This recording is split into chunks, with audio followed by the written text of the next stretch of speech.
Halo tuan-tuan dan nona-nona yang budiman. Terima kasih banyak untuk yang sudah subscribe, juga yang sudah menyempatkan menonton video saya. Semoga kalian sehat selalu.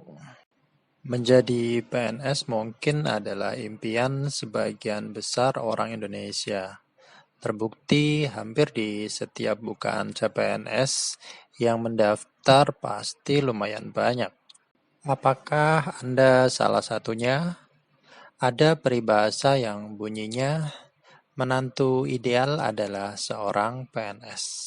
So, buat yang ingin disayang mertua atau calon mertuanya, yuk cobain yuk. Pendaftaran CPNS resmi ditutup pada 26 Juli yang lalu. Tentunya kalian yang menonton video ini saya pastikan sudah mensubmit lamaran Anda. Semoga pilihan teman-teman adalah yang terbaik. Video ini rencananya saya buat sebelum pendaftaran ditutup. Namun karena ada kendala teknis, jadi baru bisa saya unggah sekarang. Semoga masih ada manfaatnya ya teman-teman.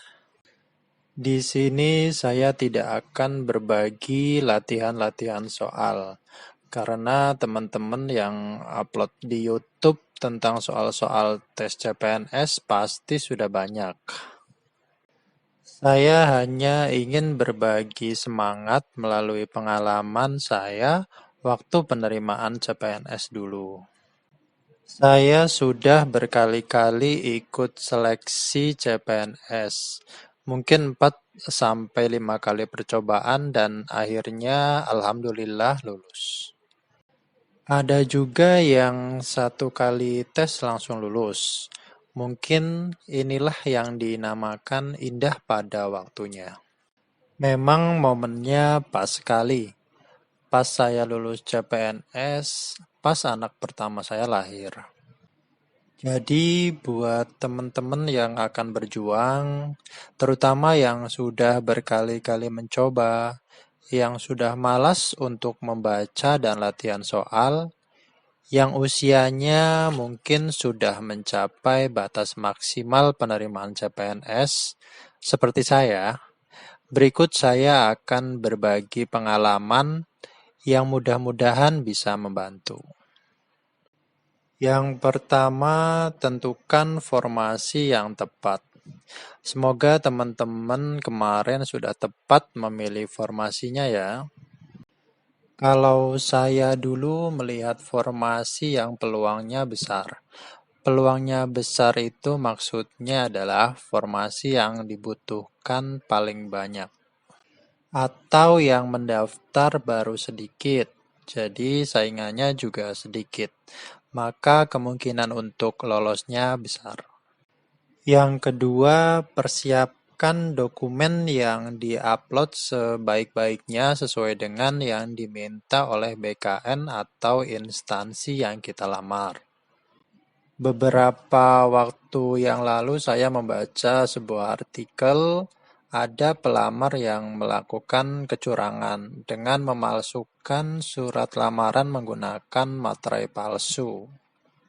Padahal pemberkasan ini adalah hal yang sepele.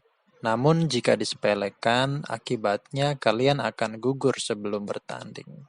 So, jalani karena mungkin kejujuran teman-teman akan mempermudah jalan keberhasilan kalian semua. Yang ketiga, belajar, belajar, dan berdoa. Nah, ini nih gongnya. Setelah kalian dinyatakan lulus administrasi, selanjutnya teman-teman akan menghadapi beberapa tahapan tes. Ada SKD dan ada juga SKB. SKD meliputi tes wawasan kebangsaan, tes inteligensi umum, dan tes kepribadian. Dan untuk SKB sendiri ada instansi yang pakai, ada juga yang tidak. Kalau saya dulu ada SKB, terdiri dari tes CAT seperti tes SKD dengan materi soal sesuai bidang yang dilamar. Waktu itu karena saya mendaftar di Kemenkumham, jadi materinya berkaitan dengan ilmu hukum. Padahal saya orang sospol, jadi harus banyak belajar lagi. Ada juga tes wawancara dan tes kesehatan. Nah, pada tahapan ini teman-teman harus mencurahkan semua tenaga dan pikiran yang kalian miliki. Usahanya harus berlebih, melebihi usaha saingan Anda kalau bisa. Karena usaha tidak akan mengkhianati hasil. Dan memang terbukti, saya beberapa kali ikut tes, usahanya memang kurang, belajar juga sekenanya. Alhasil, tidak pernah lolos. Dan yang terakhir, benar-benar diforsir pikiran dan tenaganya untuk belajar. Alhamdulillah dibantu dan disupport oleh istri. Dibelikan buku latihan soal-soal, dibuatkan ringkasan materi, dan dipaksa untuk belajar. Ingat, harus dipaksa ya, Bung. Padahal waktu itu saya sedang bekerja.